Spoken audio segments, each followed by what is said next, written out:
अब मेरे से नहीं होने वाला भजन। बहुत सुंदर सुनना, ये हमारी स्थिति है, हम सबकी स्थिति। मैं भगवान का नाम अब नहीं लूंगा। मेरे अंदर राक्षसी भाव भरा है, जो कहते हो इतने दिन हो गए नाम जप करते, मेरी पशुता नहीं गई, मेरा राक्षसी भाव नहीं गया। कितना नाम लिया, अरे मनुष्यता तो आई नहीं, देवत्व और भगवत भाव तो जाने दो। वैराग्य नहीं आया, भोगों से वैराग्य नहीं हुआ, वही प्रवृत्ति देखो बार बार काम आदि भोगों में जा रही। फिर क्या हुआ नाम लेने से? अरे नाम का फल तो ये था कि मुझे साधु बना देता, मैं जितेंद्रिय होता, मैं महापुरुष बन जाता। न साधु बना, न जितेंद्रिय बना, न महापुरुष बना। नाम जप रहा हूं, वही पशुता, वही राक्षसी भाव, वही भोगों की लालसा। जब मुझ जैसे नीच क्षुद्र पुरुष को भी नाम नहीं सुधार सका, तो मैं आपके वचन कैसे मानूं? प्रीतम नाम ले, प्रीतम नाम ले। बहुत सुंदर प्रश्न कर रहे। ये तो मुझे ऐसा लगता है बाबा कि आप खोखले शब्द बोलकर केवल सांत्वना देना चाहते हैं। शायद ये समाज की अंदर की भावना बाबा के सामने व्यक्त कर रहे हैं। नाम लेने से दुख निवारण हो जाएगा। मुझे शांति नहीं मिली, मेरे दुख नहीं गए। आप कहते रहते हो नाम जपो सब हो जाएगा, शांति मिल जाएगी, दुख नष्ट हो जाएगा। कब होगा? दिन पर दिन बीतते जा रहे हैं, रात की रात बीतती जा रही है। आपके भरोसे मैंने नाम शुरू किया, लेकिन कुछ लाभ नहीं मिला। ये पतित पावन है, पातकी कितना भी बड़ा हो उसको तार देने वाला है, ये दीन बंधु है। ये सारी उपाधियां आपसे सुनी, पर मुझे लगता मिथ्या है। ये नाम भक्तों के लिए कल्पतरु है। कोई भी पापी हो नाम जप करे, उसके सारे पाप नष्ट हो जाएंगे। भगवान भक्त वत्सल है, उनसे भी ज्यादा दुलार करने वाला नाम है। लेकिन हम लोग पाषाण हृदय के हैं, ये नाम हमारे हृदय को नहीं पिघला सकता। हम लोग बड़े पापी हैं। किसी पवित्र हृदय की पुकार सुनते होंगे भगवान, हमारे जैसों की पुकार कैसे सुनेंगे? अगर तिल मात्र भी हमारा परिवर्तन हुआ होता तो मैं मान लेता। प्रश्न करता, बाबा से कह, पाषाण हृदयों को द्रवित करने की सामर्थ्य नहीं। शायद मैं अभी दया का पात्र नहीं, क्योंकि बहुत कठोर हृदय है। मेरे लिए अब एक ही रास्ता बचा है। अब मैं नाम छोड़ करके गंगा स्नान करना शुरू करता हूं। भक्त ने प्रश्न किया सीताराम दास जी से। अब मैं नाम छोड़कर भागीरथी गंगा की शरण लेता हूं। सुनते हैं वो बहुत पाप नाश करने वाली है, वो हमें नहीं। मैं अभागी हूं, दया करो संत भगवान। मुझे ये समझ में नहीं आया, बहुत दिन हो गए नाम जप करते हुए, मेरी पशुता नहीं गई, मेरा काम शांत नहीं हुआ। मैं बहुत सुंदर प्रश्न किया। हाँ प्रीतम, हाँ यही माया का खेल है। माया सबसे पहले बुद्धि को भ्रष्ट करती है। तेरा विवेक खो गया है, पर पराजित मत हो। अच्छा, तो तुमने कहा गंगा पाप नष्ट करने वाली भागीरथी है, मैं अब गंगा जी की शरण में जाता हूं। तो अरे आता ताई मनोदशा वाले, बाबा ने उत्तर दिया, आता ताई मनोदशा वाले, अपना आपा मत खो। भागीरथी जानते हैं तो कौन है? विष्णुपदी हैं। विष्णुपदी अर्थात भगवान श्री हरि के चरणों की धोवन। भगवान श्री हरि के चरणों का चरणामृत ही तो भागीरथी गंगा जी हैं। गांगम वारि मनोहारि मुरारि चरणच्युतम त्रिपुरारि शिरश्चारि पापापहारि पुनातुमाम। तुमने कहा अब मैं गंगा जी का सेवन करूंगा, तो क्या गंगा जी भगवान की समानता कर सकती है? नहीं। क्यों? क्योंकि गंगा जी भगवान की चरणामृत है। भगवान की चरणामृत है। गंगा जी के अधीन भगवान नहीं, भगवान की चरण धोवन गंगा जी है। और नाम भगवान को अधीन करने वाला है। तुम अभी समझ नहीं पाए मेरे लाडले। नाम से विश्वास मत हटाना। जाओ, मैं तुम्हें वचन देता हूं, यदि तुम नाम जप करते हो तो तुम्हारी स्थिति बदले न बदले, तुम्हें निश्चित भगवान की प्राप्ति होगी।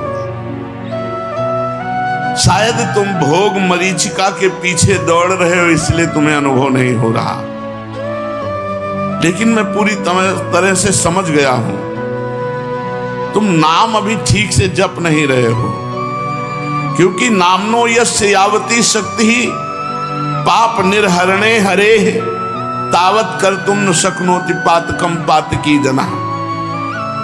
नाम में जितनी पाप नाश की शक्ति है उतना पाप कोई कर ही नहीं सकता, चाहे जितना ढेर सारा पाप हो गया हो, भगवान का नाम जप करने से तत्काल भस्म हो जाता है।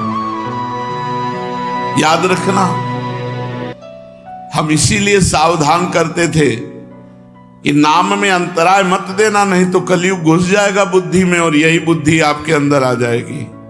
यदि पाप आचरण कर बैठे तो ये उल्टा बुद्धि शुरू हो जाएगी कि यार इतने दिनों से नाम जप कर रहा हूं, कोई फर्क तो पड़ नहीं रहा मन में फर्क पड़े ना पड़े, तुम्हारी गति में फर्क पड़ जाएगा, तुम भगवत प्राप्त हो जाओगे, तुम्हें परम पद की प्राप्ति हो जाएगी। जैसे बताया कि स्वामी अखंडानंद जी से उनके शिष्य ने आकर कहा, 18 वर्ष से राम राम जप रहा हूं, मुझे कोई लाभ नहीं दिखाई दिया, तो आप गुरु हैं इसलिए आपसे प्रार्थना करते हैं। तो स्वामी जी तो ज्ञान मूर्ति थे, अखंडानंद जी महाराज, उन्होंने कहा बहुत अच्छी बात बताई तुमने, हमारे पास एक मंत्र है जो बहुत जल्दी लाभ देगा, पर तुम हमें गुरु मानते हो? कहा जी। बोले हमारी कसम, अब इस पुराने नाम को, पुराने मंत्र को मत जपना 24 घंटे, फिर कल आओगे तब तुम्हें नया मंत्र दे देंगे। वो प्रणाम के जीव चले तो अभ्यासवश नाम निकला, और उसे रोकने की कोशिश करे तो और निकले, सीढ़ी तक गए, लौट कर आए और रो पड़े। बोले भगवान आप गुरु हो, आपकी कसम तोड़ नहीं सकता और नाम छूट नहीं सकता, अब कुछ भी हो नाम नहीं छोड़ सकते। वो चल रहा है। बोले ये मिला 18 साल में, तुम्हारे अंदर क्या परिवर्तन हुआ तुम नहीं जानते हो, अगर तुम जानने लगोगे तो अहंकार हो जाएगा। तुम्हारे अंदर ये परिवर्तन हुआ कि नाम में आसक्ति हो गई, तुम नाम छोड़ने, जिसकी नाम में आसक्ति हो गई तो धाम रूप लीला सब प्रकाशित हो जाता है। विचलित मत हो, तुमसे बोला है कि अगर तुम 100 नाम जप किए हो तो तुम्हारे वो 100 नाम भगवान के नाम बैंक में जमा है और वो तुम्हारा लोक परलोक सब जगह मंगल करेंगे। विचलित होने की जरूरत नहीं कि 4 महीना हो गए नाम जप करते, अभी हमें अमुक सिद्धि नहीं आई, इतना समय हो गया अमुक लाभ नहीं मिला। ये जो तुम्हारी भोग प्रवृत्ति है यही तुम्हारे मन को गंदा कर देती है, और गंदे मन के विचार हैं कि नाम से मेरे को लाभ नहीं मिला, इतना समय हो गया। सावधान, नाम कभी व्यर्थ नहीं जाता। इसीलिए मैं कहता हूं कि निरंतर नाम जप करो। अगर नाम में अंतर मिला और वासना ने अपना खेल, तो फिर तुम्हारा मन मलिन हो जाएगा, भजन की तरफ नहीं लगेगा और लगेगा अरे कोई लाभ नहीं, ये सब केवल अर्थवाद जैसी बातें की जाती कि नाम जप करो तुम्हारा मंगल हो जाएगा, तुम निर्विकार हो जाओगे, तुम्हें परम शांति मिलेगी। कोटि कोटि जन्मों के भोग संस्कार हैं, कोई एक जन्म के थोड़ी। नाम सबको मिटा रहा है, एक जन्म के होते तो कुछ दिनों में साफ हो जाते। करोड़ करोड़ जन्मों के पाप भोग संस्कार हैं, उनको नाम मिटा रहा है। खूब अधिक से अधिक निरंतर नाम जप करो। ये जो तुम्हें भोग खींच रहे हैं ना, तो न जाने कितने जन्मों के भोग संस्कार तो नाम ने मिटा दिए, अब करोड़ों जन्मों के हैं तो नाम मिटा रहा है। तुम धैर्य पूर्वक जपते रहो। तुम यदि प्रबल पुरुषार्थ ना करोगे तो तुम्हारी स्थिति नहीं बनेगी। प्रबल पुरुषार्थ, बहुत प्रयत्न करके निरंतर नाम जप करने का प्रयास करते रहो। अविरल अखंड नाम जप करना, यही वह प्रबल पुरुषार्थ है। नाम लेने से सर्व पाप नष्ट के बाद जब ज्यों ही आनंद मिलना आरंभ होगा, त्यों ही तुम वाणी से नाम छोड़कर एक भी शब्द उच्चारण करना और नहीं चाहोगे, जब नाम का आनंद मिलेगा। अतः नाम खंडित ना होने पावे, अंतराय ना पड़ने पावे, निरंतरता अखंड नाम जप। क्योंकि खंडित होने पर भोग प्रवृत्ति को छिद्र मिल जाता है और वो हृदय में प्रवेश करके नाम जापक को दुख प्रदान करने वाली भावना, मलिन भावना प्रकाशित कर देती है। इसीलिए हम तुमसे कहते हैं कि खाते पीते सोते जागते उठते बैठते चलते फिरते हर समय नाम जप करो। लक्ष्यहीन भटकने से मन विषयों में बंध जाता है और जब मन विषयों में बंध जाता है तो उसे नाम अच्छा नहीं लगता, कड़ुआ लगता है। फिर गलत अनुभव बुद्धि कराने लगती है। ये गलत बुद्धि जो अनुभव कराए उसी का प्रश्न है ये। तन्नास्ति कर्मजम लोके वाग्जम मानस में होवा यन्न छपयते पापम कलो गोविंद कीर्तनम। कर्मजात वाचिक और मानसिक कोई भी ऐसा पाप नहीं है जो इस कलयुग में भगवान के नाम जप नाम कीर्तन के द्वारा नष्ट ना हो जाए। भय किस बात का? केवल नाम लो, तुम्हें और कोई मतलब नहीं कि तुम्हारा परिवर्तन हुआ कि नहीं, तुम्हें आनंद मिला कि नहीं मिला। तुम एक बार आज्ञा पालन करो, केवल नाम जप करो। जब तक तुम्हारी स्थिति नहीं आती तब तक तुम कोई विचार मत करो, केवल आज्ञा पालन करो, नाम लेते जाओ। अवश्य ही स्थिर हो पाओगे। तुम्हारे सारे दुख निसंशय दूर हो जाएंगे। एक मैं आसान उदाहरण देता हूं। देखो, एक लोहे की छड़ जब तुम आग की भट्टी में रखोगे तो अग्नि के समान लाल हो जाएगी, बिल्कुल ठीक अग्नि जैसी उसमें ज्वलन शक्ति होगी। फिर उस लोहे की छड़ को आग से अलग कर लो तो कुछ क्षण बाद उसमें कोई शक्ति नहीं रह जाएगी, ताप भी नहीं रह जाएगा, लोहा अपने मूल धर्म में आ जाएगा। अभी जो संसर्ग धर्म से अग्नि स्वरूप हो गया था लोहे की छड़, उसको अलग करके रख दो तो मूल धर्म लोहे में आ जाएगी, वो लोहा ही केवल रह जाएगा। ऐसे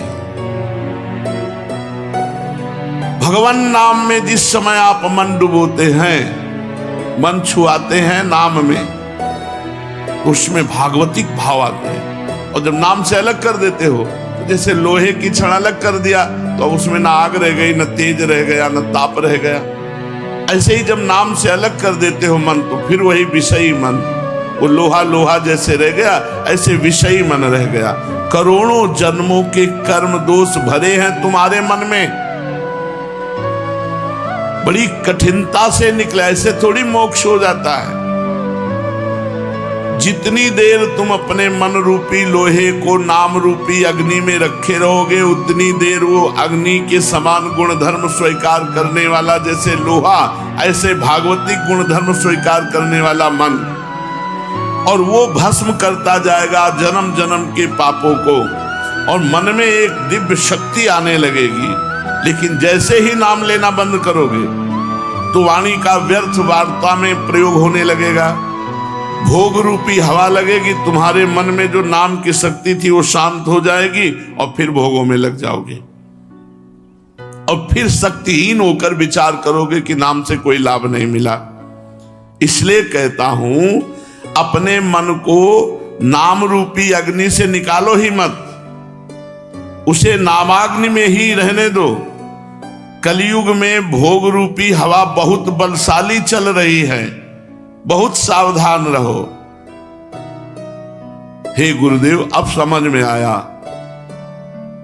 अभी तक अविरल अखंड नाम नहीं लेते थे, तभी हमें भोग प्रवृत्ति का जड़ से उच्चाटन करने का उपाय नहीं मिला, जड़ से उखाड़ फेंकने का उपाय नहीं मिला।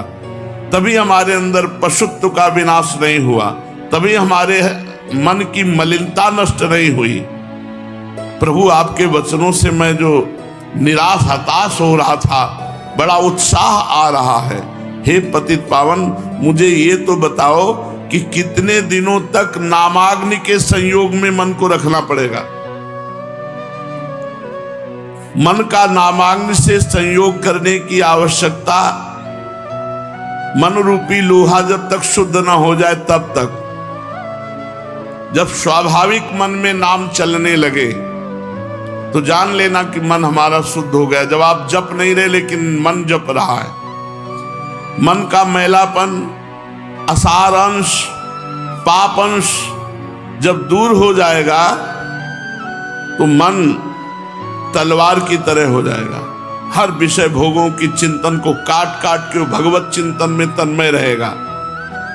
इतनी प्रवीण मन और बुद्धि की धार हो जाती है कि हम सोच रहे हैं कि अभी आपसे ये बात कहेंगे और मंत्र चल रहा है तो 2 ही 4 मंत्र बाद मुझे आपसे क्या कहना था, चली गई बात। वो मंत्राकार वृत्ति। फिर कोई स्फुरण आया, फिर उसका जो भी चिंतन हुआ कि वो मन मनोराज्य फेंकता रहता है, पर मंत्र की इतनी अद्भुत आवृत्ति बार बार हो रही, वो भी गया, वो भी गया। धीरे धीरे स्फुरणाएं बंद होने लगती, मंत्राकार वृत्ति होने लगती। आप प्रयासरत रहिए। जिस समय शरीर की अहमता और ममता ये नाम के प्रभाव से तीखी हुई बुद्धि एक क्षण में काट देगी, उसी समय तुम देखोगे कि नाम का प्रभाव तुम्हारे ऊपर क्या पड़ रहा है। कुत्ते का